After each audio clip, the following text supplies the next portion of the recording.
Bienvenue sur DCA Watch. Aujourd'hui, on va parler des foncières cotées, ce qui fait suite à la vidéo sur les SCPI.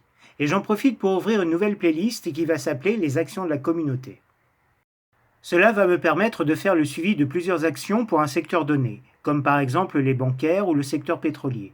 Et si vous souhaitez que je fasse une étude pour certaines actions en particulier, dites-le moi en commentaire.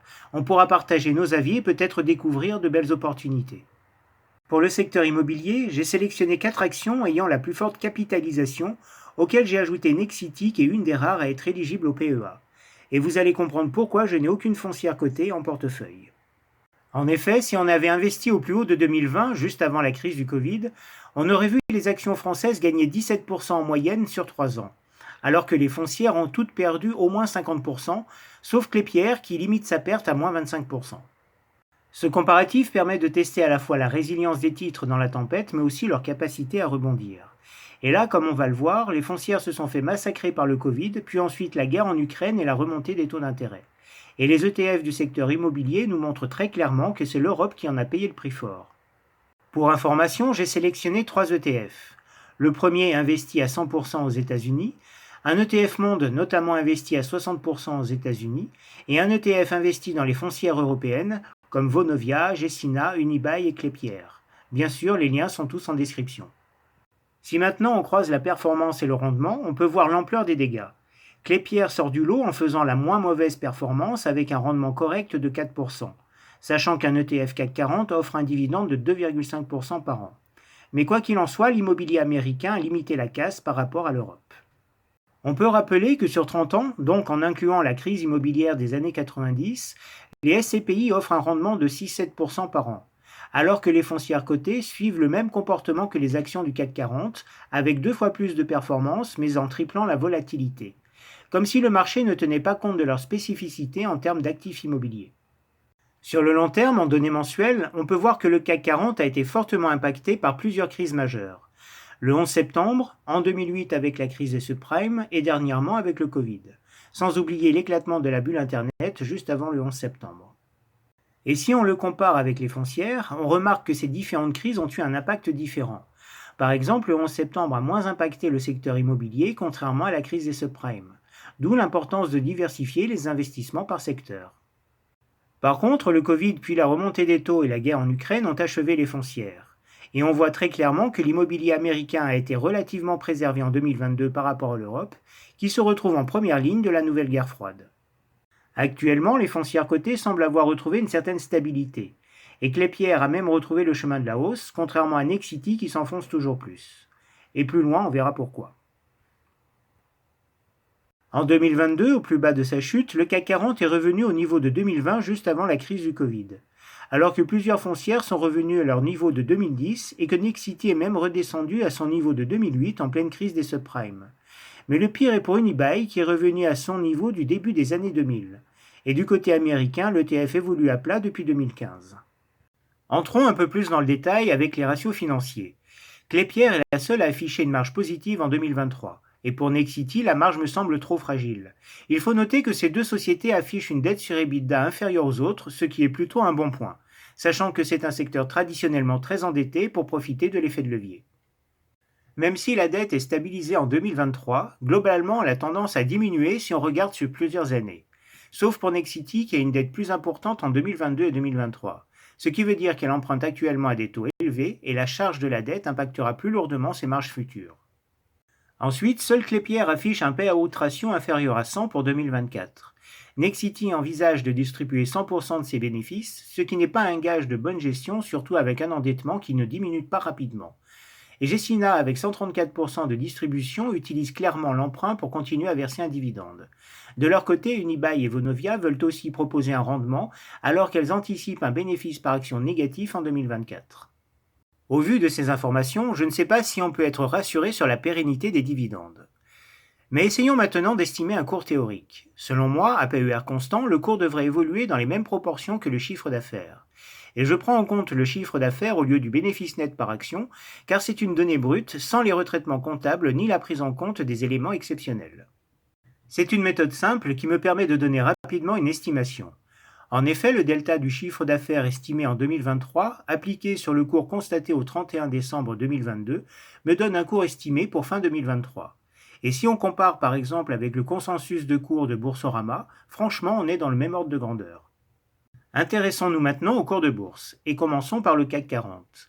Il est actuellement dans une phase de consolidation moyen terme avec prise de bénéfices. Les sommets de 2022 et 2023 dessinent une forte zone de résistance entre 7200 et 7600 points. Et personnellement, je ne pense pas qu'il a la force aujourd'hui d'aller plus haut. Et si on le compare avec les foncières, nous voyons que Vonovia affiche un signal d'achat potentiel alors que Klépierre confirme déjà sa tendance haussière. Quant aux ETF américains et européens, ils semblent avoir trouvé un plancher. La situation du secteur immobilier donne des signes encourageants. Alors commençons par Klépierre. Depuis le mois de juillet, le titre a retrouvé une tendance positive à moyen terme. Mais il évolue au sommet de son range et je ne sais pas quel événement lui permettrait de franchir la forte résistance des 25-26 euros alors que le cours évolue à plat depuis plus de 2 ans. Et si on dézoome en données mensuelles pour avoir une vision à long terme, on voit clairement l'énorme impact qu'a eu la crise des subprimes. Et apparemment, le titre a été peu affecté par l'Ukraine et la remontée des taux. Mais j'ai été surpris de voir que la baisse du titre et potentiellement la baisse du secteur immobilier avait commencé en 2017 après avoir stagné en 2016. C'était peut-être déjà lié à la remontée des taux directeurs de la Fed 3 ans avant le Covid. Ils sont actuellement à 5%, mais historiquement on peut remarquer que depuis 68, les taux de la Fed sont égaux ou supérieurs à 5%. Et si ce niveau de taux était maintenu pendant plusieurs années, du fait d'une inflation plus forte que prévu, on pourrait se retrouver dans la même situation que dans les années 90 avec une forte crise immobilière. Intéressons-nous maintenant à Nexity. Le titre affiche une tendance négative. Il a perdu en effet 50% depuis le mois de mars, ce qui fait que son estimation de cours est très éloignée. Le cours ne semble pas avoir encore trouvé de support sur lequel s'appuyer. D'autant plus, comme on l'a vu, la marge est faible, l'endettement reste conséquent et le dividende pourrait un jour être supprimé pour améliorer les comptes de la société. En données mensuelles, on remarque que la vague de baisse actuelle a débuté en 2019, après une stagnation commencée en 2017. Potentiellement, le cours pourrait revenir à ses plus bas de 2008 sous les 10 euros. À moyen terme, la tendance est négative pour Gecina. Le cours vient de repasser sous la Senkube d'Ishimoku en pointillé bleu sur le graphique. Il est actuellement au milieu de son range, juste en dessous de son estimation de cours. Sur le long terme, en données mensuelles, on voit que Gecina avait plutôt bien performé pour atteindre son plus haut historique juste avant la crise du Covid. En 2022, le cours est descendu jusqu'à 80 euros qui semble jouer le rôle de plancher. Évoluant sous ses deux EMA 13 et 34, il pourrait y retourner rapidement. Unibail, qui fait partie du CAC 40, évolue à plat depuis plus de 2 ans et affiche un retournement de tendance à la hausse alors qu'il se rapproche du bas de son range actuel, au centre duquel se situe son estimation de cours. Il faudra surveiller le support des 42 euros et on doit signaler que le versement du dividende a été interrompu en 2021 et 2022. À long terme, en données mensuelles, comme évoqué précédemment, la baisse du titre a commencé en 2017 et le Covid est venu achever l'action, alors que le conflit ukrainien et la hausse des taux ont finalement eu moins d'impact. Mais bon, le cours est quand même revenu plus de 20 ans en arrière. Vonovia, de son côté, affiche un signal d'achat. Le cours évolue au milieu de son range, proche de l'estimation de son cours. C'est le deuxième signal d'achat depuis le début de l'année. Le cours semble avoir trouvé un niveau plancher. En fait, le titre est revenu à son niveau d'introduction en bourse en 2013. Il a plutôt bien performé jusqu'en 2020 et ensuite il a bien résisté pendant la crise du Covid. Par contre, la guerre en Ukraine et la remontée des taux ont annulé toute sa performance réalisée en 10 ans, montrant ainsi la fragilité de l'économie allemande par sa dépendance au gaz russe. Si on regarde maintenant l'ETF européen, lui aussi affiche un retournement de tendance à la hausse, alors qu'il vient de rebondir sur le bas de son range au niveau des 22 euros. On peut souligner que cet ETF intègre toutes les actions qu'on vient de voir. Sur le long terme, en données mensuelles, on voit que l'immobilier européen a été très impacté par le Covid, mais plus encore en 2022 par la guerre en Ukraine doublée de la remontée des taux d'intérêt. Cela permet aussi de voir l'éclatement d'une bulle alimentée artificiellement pendant une décennie par le crédit facile. L'ETF américain baisse également depuis 2020, mais dans une moindre mesure. Il semble avoir trouvé un support sur les 23 euros, tout en affichant un retournement de tendance à la hausse. Et à long terme, en données mensuelles, le cours évolue à plat depuis 2015, autour d'un cours pivot de 24 euros environ. Et on voit clairement un plus faible impact du conflit ukrainien sur l'immobilier américain. Avant de terminer la vidéo, il me semble intéressant de comparer le secteur immobilier au SP500.